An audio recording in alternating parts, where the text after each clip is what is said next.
nous adresser quelques mots, prendre la Sainte Seine ce matin. Amen. Gloire au Seigneur.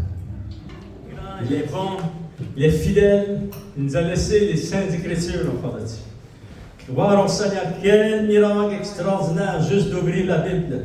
Dans Hébreux chapitre 9, gloire au Seigneur, mais j'aimerais vous placer dans le contexte de cette nouvelle série d'enseignements que le Saint-Esprit a placé dans mon cœur afin que vous puissiez en recevoir des grandes bénédictions. Ça va vous aider aussi dans votre marche avec le Seigneur, enfant de Dieu. Alléluia. S'il y a des enseignements, on va les placer sur la chaîne YouTube. S'il y a des enseignements que vous n'avez pas pu entendre, on vous encourage à aller les écouter. Gloire au Seigneur. Et cette série d'enseignements a pour titre, enfant de Dieu, c'est Jean-Baptiste lorsqu'il a vu Jésus. Jésus a été baptisé dans l'eau. Lorsqu'il sort de l'eau, il va dire ceci.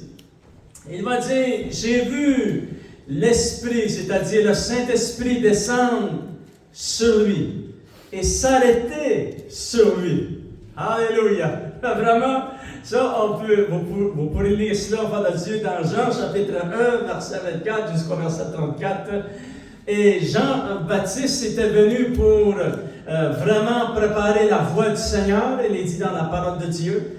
Et lorsqu'il a vu Jésus, il a vu le ciel s'ouvrir, il a vu le Saint-Esprit descendre sur lui et s'arrêter sur lui. Et tout cela, enfant de Dieu, allait confirmer que lorsque cela arrivait, Dieu avait dit à Jean, il lui avait dit, lorsque tu verras cela, c'est lui le Messie. C'est lui loin de Dieu.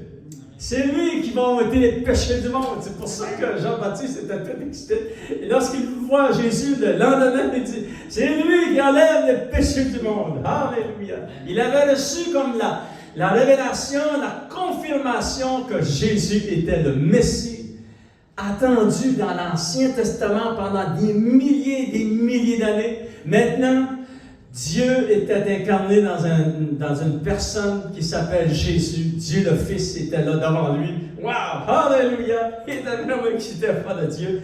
Et là, dans cet enseignement, nous avons aussi vu, enfant de Dieu, on s'est posé la question, est-ce que le Saint-Esprit est venu dans ma vie? Et est-ce que le Saint-Esprit s'est arrêté? Et la réponse, c'est oui. Le Saint-Esprit est venu dans ta vie. Il a frappé à la porte de ton cœur. Et lorsque tu lui as dit oui, je veux accepter Jésus comme mon sauveur, le Seigneur, la parole de Dieu déclare, Jésus l'avait dit, il sera avec vous et il sera en vous. Et là, on a découvert aussi que Jésus va rajouter, il sera avec vous éternellement. Alléluia! Vraiment, c'est vraiment grand, la nouvelle naissance. Ça dépasse notre entendement, enfant de Dieu, mais il s'est arrêté sur nous, et en plus, il est venu habiter ici, dans notre cœur. Alléluia! Il a fait de ce corps le temple du Saint-Esprit. C'est un miracle, ça, enfant de Dieu. Amen. Et là, parce que ça fait toutes ces années que je pense avec le Seigneur, puis je réfléchis, je médite, Seigneur, tu as fait de ce corps un temple. Wow! Il a fait de ton corps un temple. C'est puissant, ça, enfant de Dieu. Et wow! Et pourquoi il a fait de ce corps un temple? C'est parce que le Saint-Esprit y habite. Et ça dit même dans la parole de Dieu, il habitera en vous et il demeurera en vous.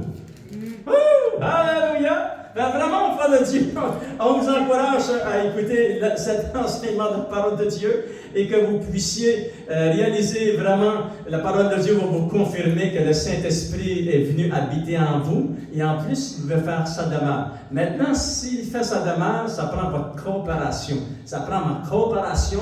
J'ai coopéré avec le Saint-Esprit pour qu'il fasse sa demeure. Cher Saint-Esprit, fais ta demeure. Voyez-vous? C'est une prière que vous pouvez faire. Dites-nous au Seigneur, fais ta demeure. Habite en moi, Seigneur. Amen. Alléluia. Seigneur, nous te demandons, au nom de Jésus, que tu puisses bénir la parole de Dieu à nos cœurs et que tu puisses nous donner des grandes révélations concernant ce que Jésus a vécu et ce qu'il a préparé pour nous. Bénis la parole, au nom de Jésus, nous t'avons prié. Amen. À lui soit la gloire. Écoutons bien, enfants de Dieu, ce matin. Le titre du message, Jésus, poussé par le Saint-Esprit, l'Esprit éternel, Il s'est offert lui-même à Dieu comme un agneau sans défaut et sans tache, parce qu'il n'a jamais commis aucun péché. On va lire, enfant de Dieu, dans Hébreux chapitre 9, regardez les versets 11 jusqu'au verset 14, il est dit ceci. Et là, on s'est posé la question, est-ce que le Saint-Esprit a été dans la vie de Jésus? Est-ce qu'il a été dans la vie de Jésus toute la vie de Jésus? Du début jusqu'à la fin et même après la crucifixion. Et la réponse à tout cela, c'est oui, enfant de Dieu. Mais on va le découvrir ensemble dans la parole de Dieu. Regardez dans Hébreux chapitre 9, verset 11. Mais Christ est venu comme un souverain sacrificateur des biens à venir. Il a traversé le tabernacle plus grand et plus parfait, qui n'est pas construit de main d'homme, c'est-à-dire qui n'est pas de cette création. Il y a dans le ciel un vrai tabernacle, le vrai l'arche de l'Alliance. Tout est vrai. Ce que Moïse a fait dans le désert et lorsque dans l'Ancien Testament, c'était une copie de ce qu'il y avait devant le trône de Dieu, voyez-vous. Fait que vraiment, Jésus est entré dans le lieu très saint dans le ciel. Wow! Alléluia! Il est dit, et là, on va découvrir pourquoi il a fait cela. C'est pour nous bénir, nous autres. Amen, alléluia. Il a dit au verset 12, et il est entré une fois pour toutes dans le lieu très saint. Et comme vous connaissez la parole de Dieu, vous savez que dans l'Ancien Testament, un souverain sacrificateur, une fois par année, pouvait entrer dans le lieu très saint pour avoir sa communion avec Dieu, mais pour demander pardon pour tout le peuple, les péchés du peuple, etc. Mais ici, Jésus est entré une fois pour toutes dans le lieu très saint. Le vrai lieu très saint dans le ciel. Amen. Alléluia. Non avec le sang des boucs et des veaux, mais avec son propre sang, ayant obtenu une rédemption éternelle. Car si le sang des taureaux et des boucs et la sang d'une vache répandue sur ceux qui sont souillés sanctifie et procure la pureté de la chair, combien plus le sang de Christ qui, par un esprit éternel. Et là, ça, enfant de Dieu, vous voulez souligner ça. Qu'est-ce que ça veut dire? Un esprit éternel. Par un esprit éternel, s'est offert lui-même sans tache à Dieu, purifiera-t-il votre conscience des œuvres mortes, afin que vous serviez le Dieu vivant. Alléluia! Nom de Dieu. On peut dire que nous servons le Dieu vivant à cause du sacrifice parfait que Jésus a accompli à Golgotha. Il m'a libéré, il vous a libéré du pouvoir du péché. Et wow! Et je me dis, Seigneur, wow, le péché avait tellement l'emprise, c'était... ça l'a affecté de la création en entier. Lorsqu'Adam et Ève sont tombés dans le péché, la malédiction est venue pour seulement sur eux, est venue sur tous ceux qui habitaient la terre, sur la face de la terre dans ce temps-là, et aussi sur la création en entier. Ça dit même que ça a affecté la création soupire. Ça veut dire que c'était très grave. La conséquence était vraiment au-delà de ce qu'on peut. Il faut lire la parole de Dieu pour voir. Wow, c'était tellement intense. La conséquence.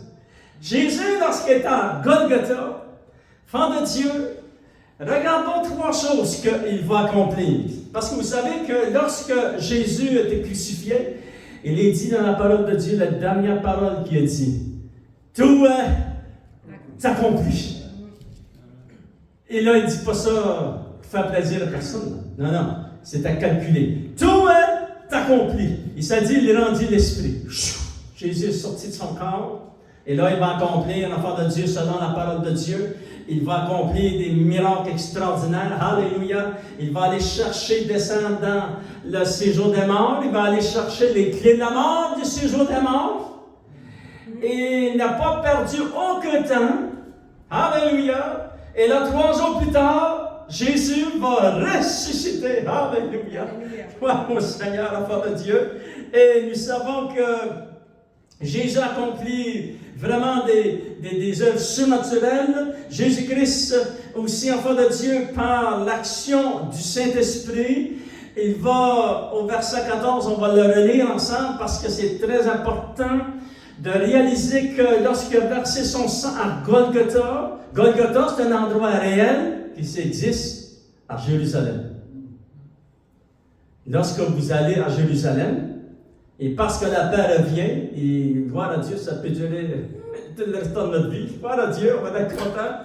Et il y a beaucoup de gens qui vont aller à Jérusalem. Et lorsque vous allez à Jérusalem, vous pouvez aller où est la montagne de Golgotha. Et pas loin de la montagne de Golgotha, il y a aussi le tombeau. Tout ce que vous lisez dans votre Bible, c'est réel. C'est pas juste un film, ça là. C'est la réalité. Et nous sommes allés à la montagne de Golgotha. Et lorsqu'on est allé à la montagne de Golgotha, et lorsque j'ai vu la montagne, parce que lorsque tu regardes de loin, tu vois, je peux vous confirmer que c'est comme Dieu, c'est Dieu qui a fait ça. Il a fait, tu regardes la montagne et tu vois comme le crâne, un crâne d'un mort. C'est comme il y a des trous dans la montagne, il y a le nez et puis il y a la bouche. Comme Dieu a laissé ses empreintes. Tu vois le crâne, le lieu du crâne. C'était là, enfant de Dieu. Et là, la seule chose que tu peux faire, c'est te mettre à pleurer. Tu vois, mon sauveur un jour était là. Il était sur cette montagne. Alléluia. Et c'est ça qui est arrivé. Jésus a monté sur cette montagne. Et lorsqu'il a donné sa vie, il a répandu son sang, enfant de Dieu. Et lorsque, dans Hébreux chapitre 9, on va le relire ensemble, verset 14, combien plus le sang de Christ qui, par un esprit éternel, s'est offert lui-même sans tache à Dieu. Qu'est-ce qu'il a fait? Ils ont pris le Fils et le Saint-Esprit, ils ont pris le sang de Christ, ils l'ont répandu sur l'arche de l'Alliance dans le vrai ciel. Fait que je ne pense pas qu'ils peuvent trouver l'ADN de Jésus sur la table. Juste pour vous ouvrir une parenthèse, là, le sang de Jésus a été pris et recueilli par le Fils et par le Saint-Esprit. Et pourquoi qu'elle est entrée dans le lieu très saint dans le ciel? C'était pour répandre le sang sur l'arche de l'Alliance. Maintenant, c'est enfant de Dieu. C'est pas pour lui qu'il a fait cela. Il fait ça pour moi, il fait ça pour vous, il fait ça pour l'Église, il fait ça pour tous ceux qui allaient venir après, que le sacrifice allait être accompli, pour que le ciel soit ouvert. Alléluia! Parce que le ciel était fermé. Lorsque vous lisez dans l'Ancien Testament, vous réalisez que David, les hommes de Dieu, tous ces gens-là qui ont connu Dieu par la foi, comme nous connaissons le Seigneur par la foi, ils ont crié à Dieu, n'abandonne pas mon corps à ces jours des morts. Vous vous souvenez d'avoir lu ces versets? C'est pas tout dans l'Ancien Testament, c'est parce qu'il descendait dans le sein d'Abraham. Il ne montait pas au ciel. Pour 4000 ans, après que le péché est devenu, la malédiction du péché est venue sur la planète, sur les humains et sur cette planète, après 4000 ans d'histoire, c'est beaucoup, ils ont tous descendu dans le sein d'Abraham. Et là, Jésus, lorsqu'il sort de son corps, lorsqu'il est crucifié, il dit, il rendit l'esprit, il va aller prêcher la parole de Dieu à ces gens-là. Alléluia! Et nous savons, enfants de Dieu, qu'il va les faire entrer dans le ciel. Mais avant, il n'en rentre pas dans le ciel. C'est puissant, ça, enfants de Dieu. Pour 4000 ans, c'est beaucoup. C'est pas 4 ans, c'est pas 4 semaines, c'est pas 4 mois, c'est pas 4 ans. 4000 ans, enfants de Dieu. Personne n'entrait dans le ciel. Il fallait que le Fils de Dieu répande son sang dans le ciel. Maintenant, c'est écrit dans Hébreux chapitre 9, verset 11 jusqu'au verset 14. Ça parle que Jésus a répandu son sang dans le lieu très saint dans le ciel. Et lorsque vous lisez, vous pourrez le lire parce que moi, le temps me manque, verset 15 jusqu'au verset 22, ça donne l'exemple de Moïse dans l'Ancien Testament. Et puis, vous pourrez lire cela, enfants de Dieu. Et là, j'ai fait un court résumé pour vous aujourd'hui. Dans Exode chapitre 24, verset 4 jusqu'au verset 8, c'est lorsque Moïse, Dieu va lui dire, tu vas monter sur la montagne à ma rencontre et je vais te donner, je vais écrire les 10 commandements, je vais te les donner pour le peuple de Dieu afin qu'il puisse être béni, etc. Maintenant, avant de faire cela, écoutez bien ce qu'il a fait. Et là, vous avez un résumé de cela, Hébreux chapitre 9, verset 15 jusqu'au verset 22. Maintenant, on va lire quelques versets. Regardez au verset 19, ça dit, il a fait cela juste avant qu'il rencontre Dieu sur la montagne. Vous pouvez le lire dans Exode chapitre 24. Maintenant, écoutez bien, ça dit, Moïse, après avoir prononcé devant tout le peuple tous les commandements de la loi, prit le sang des veaux et des boucs avec de l'eau et de la laine écarlate et de l'hysope, et il fit l'aspersion sur le livre lui-même et sur tout le peuple. Il a pris le sang de l'agneau sur le livre et sur le peuple.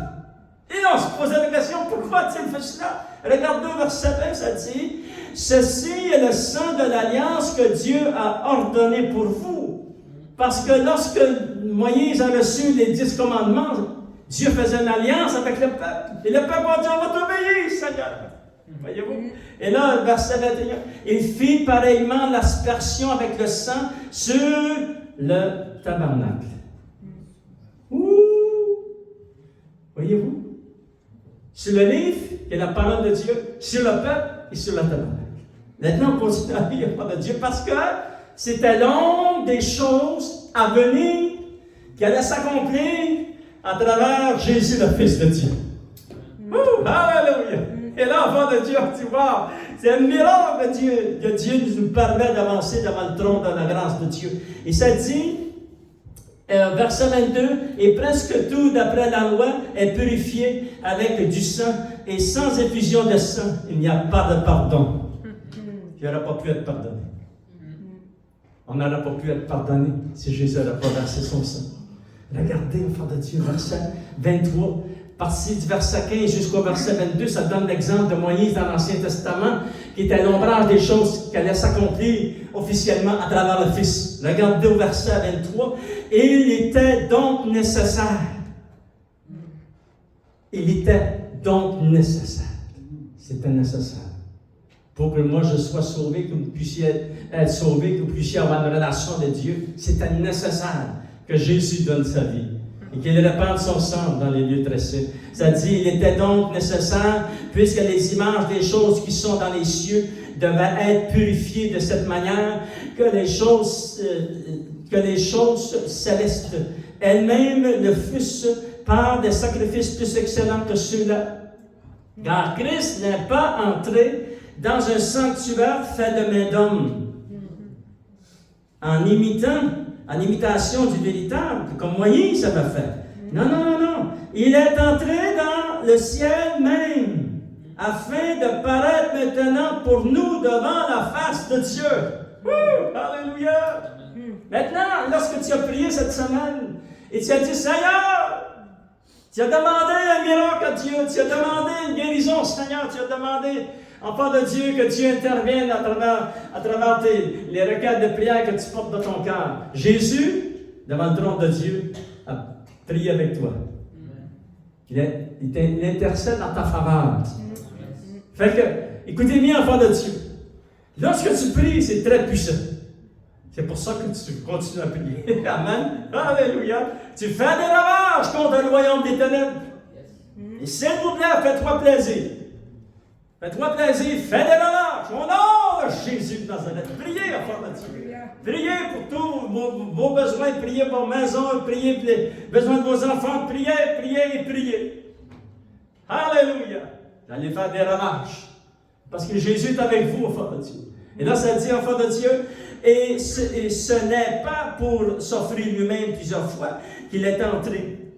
Il est entré ou dans le lieu où le tabernacle de Dieu était, dans le vrai ciel, comme le souverain sacrificateur une fois par année, c'était dans l'Ancien Testament. Mais ça dit au verset 27, et comme il est réservé aux hommes de mourir une seule fois, après quoi vient le jugement. De même, Christ qui s'est offert une seule fois.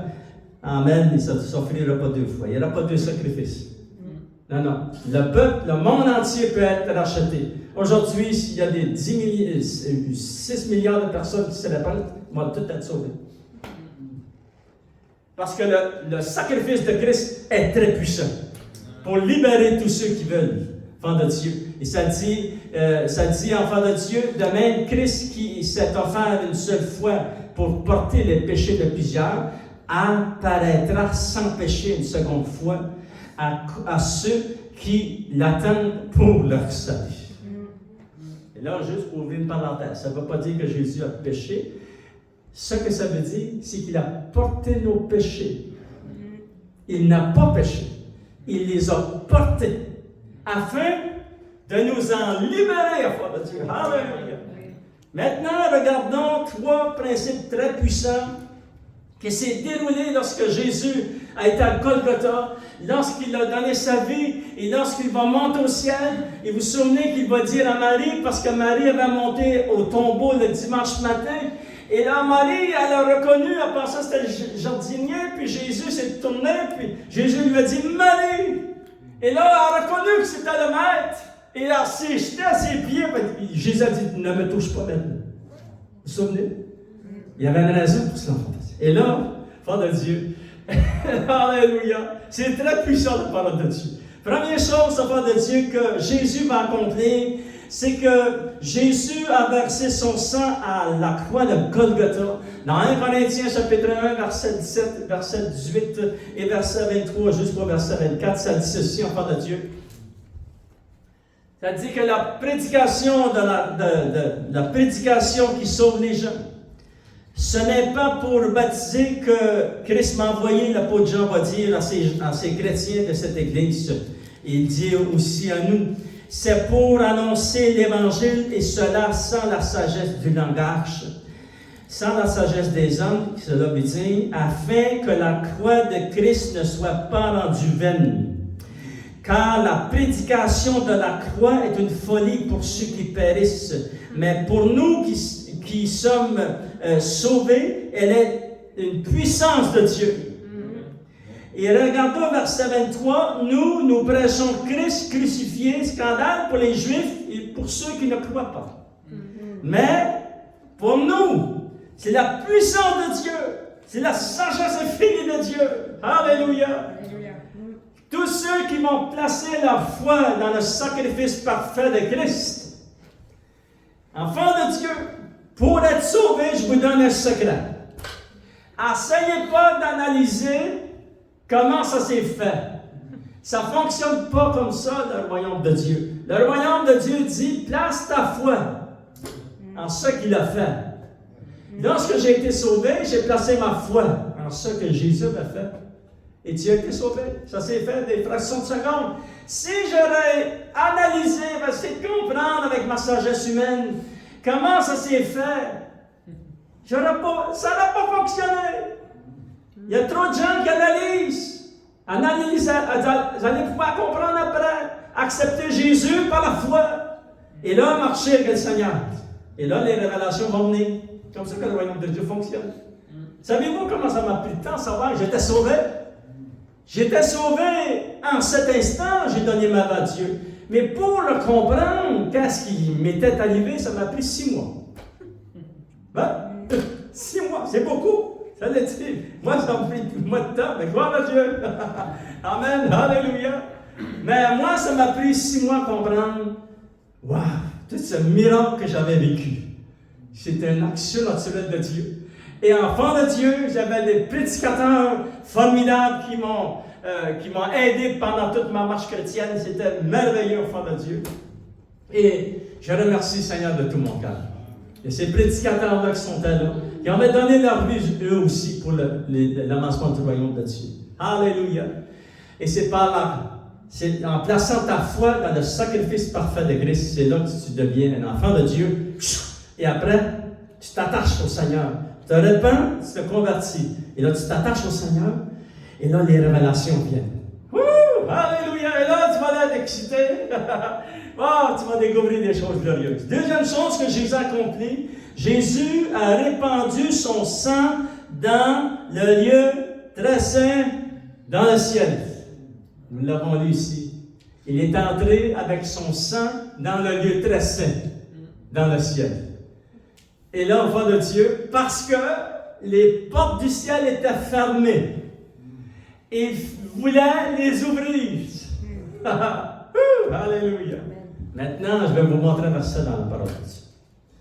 Je sais que vous avez soif de la parole de Dieu. Et là, enfant de Dieu, vous devez souligner ça dans votre Bible. C'est dans Hébreux chapitre 12. Enfants de Dieu, écoutez bien ces versets qui sont très, très, très, très puissants. Qu'est-ce qui se passe maintenant qu'un enfant de Dieu est sauvé? Alléluia. Ici, dans Hébreux chapitre 12, nous avons du verset 18 jusqu'au verset 21, l'exemple que lorsque Dieu est descendu sur la montagne Sinaï, que le peuple de Dieu était au bas de la montagne et que Moïse allait monter vers Dieu sur la montagne pour recevoir les 10 commandements. Vous vous souvenez de cela? Il s'est dit, enfant de Dieu, vous ne vous êtes pas approchés d'une montagne qu'on pouvait toucher et qui était embrassée par le feu, ni de la nuée, ni des tonnerres. Ça, c'est tout ce qui s'est manifesté à cause que Dieu était descendu sur la montagne. Et là, ça dit, il était tellement fort, enfant de Dieu, que regardez au verset 21, et là, ça dit, ce spectacle était si terrible que Moïse dit, je suis épouvanté et tout tremblant. Même Moïse, tout le monde du peuple, l'enfant de Dieu, ils étaient vraiment là, waf. Mais vous, maintenant, ça a tout changé. Écoutez bien, qu'est-ce qu'il a fait? Là, ça a tout changé. C'est plus comme dans l'Ancien Testament. Là, ça a tout changé, enfant de Dieu. Là, Jésus, lorsqu'il est entré dans le lieu très saint dans le ciel avec son sang, ça a tout changé. Et là, on est prêt pour le lire. Mais ça dit, mais vous n'êtes pas approchés d'une montagne en feu. Écoutez bien, vous êtes approchés des vraies choses, enfants de Dieu. Regardez au verset 22. Mais vous êtes approchés de la montagne de Sion dans le ciel. Elle existe vraiment. De la cité du Dieu vivant. La nouvelle, la Jérusalem céleste, des myriades qui forment le corps des anges. Alléluia! Écoutez bien, ce qu'on lit, ça existe vraiment, c'est dans le ciel. Et tous ceux qui nous ont précédés dans la gloire, tous vos bien-aimés qui sont partis au ciel, ils vivent ça là. Ce qu'on lit ici, là, c'est officiel. Le ciel est ouvert. Jésus a payé le prix. Tout enfant de Dieu pour nous. Amen. Alléluia. Et là, ça dit, de l'assemblée des premiers-nés inscrits dans les cieux, du juge qui est le Dieu de tous, des esprits des justes parvenus à la perfection. Ça, c'est tes bien-aimés qui sont partis avant toi. Les esprits des justes, là. Parce que lorsque quelqu'un décède, il est chrétien, il s'en va directement dans la présence de Dieu. Son âme et son esprit sont là. Son corps, il attend le jour de l'enlèvement de l'Église pour la résurrection. Amen. Maintenant, ils sont au ciel. Ils sont entrés dans ce paradis céleste. Amen. Alléluia. Il dit, et ça dit, enfant de Dieu, verset 24, de Jésus qui est le médiateur de la nouvelle alliance. Lorsqu'il a répandu son sang dans le lieu très saint, il a fait une nouvelle alliance. Quelle est cette nouvelle alliance? Nous la lisons ici, enfant de Dieu. Et du sang de l'aspersion qui parle mieux que celui d'Abel dans l'Ancien Testament. Alléluia, le sang de Jésus parle mieux. Fait vraiment, le ciel est ouvert. Et pendant les 2 derniers 1000 ans, tous ceux qui ont mis la foi dans le Seigneur Jésus sont à cet endroit. Ils ne descendent plus dans ces eaux des morts, dans le ciel d'Abraham. Ils sont vraiment dans cet endroit. Alléluia. Fait vraiment, le prix a été grand, mais le Seigneur a ouvert les portes du ciel. Alléluia. Le Seigneur a payé, enfant de Dieu, afin que nous puissions être avec lui. Il l'avait dit aussi, il l'avait promis, il l'a dit. Je veux, et je prie dans Jean chapitre 14, versets 1, 2, 3, vous pourrez le lire, il demande à son Père, je prie que là où je suis, que mes enfants soient avec moi. Alléluia. Vous pourrez les relire, ces versets, c'est très puissant, enfant de Dieu. Pourquoi a-t-il versé son sang dans le lieu très saint? C'est pour que nous puissions être avec lui. Gloire au Seigneur. Troisième révélation, qui est très important. Est-ce que le Saint-Esprit a été impliqué avec Jésus à partir du début et jusqu'à la croix et après? Et la réponse, c'est oui. La réponse, le Saint-Esprit a été là, enfant de Dieu. Vous vous souvenez, lorsque l'ange va apparaître à Marie, il va lui dire, le Saint-Esprit viendra sur toi. Et l'enfant que tu vas enfanter sera saint, le Saint-Enfant.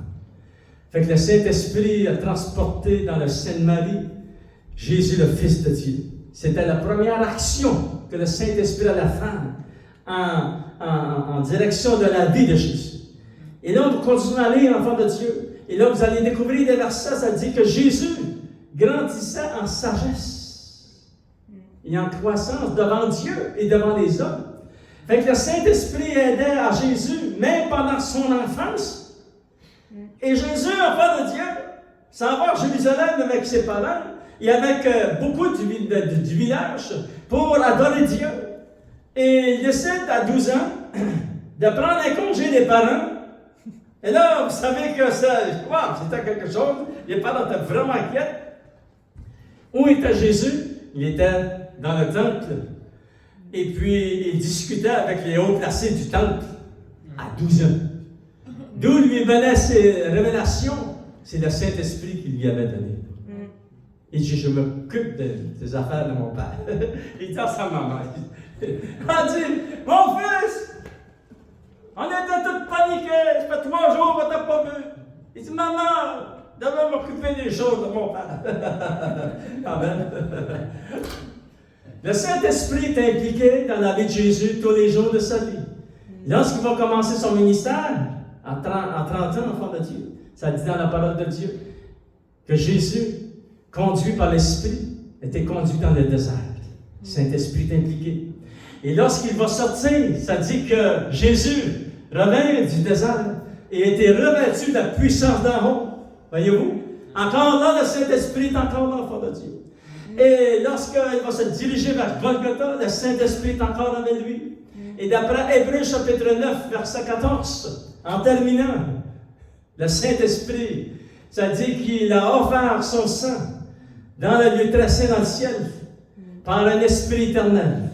Et c'est pour cela que, lorsque tu acceptes le Seigneur, et que tu ne connais pas grand-chose de la parole de Dieu, le Saint-Esprit qui est en toi, il va témoigner à ton esprit que tu es enfant de Dieu, et que tout ce que Jésus a fait, c'est la vérité.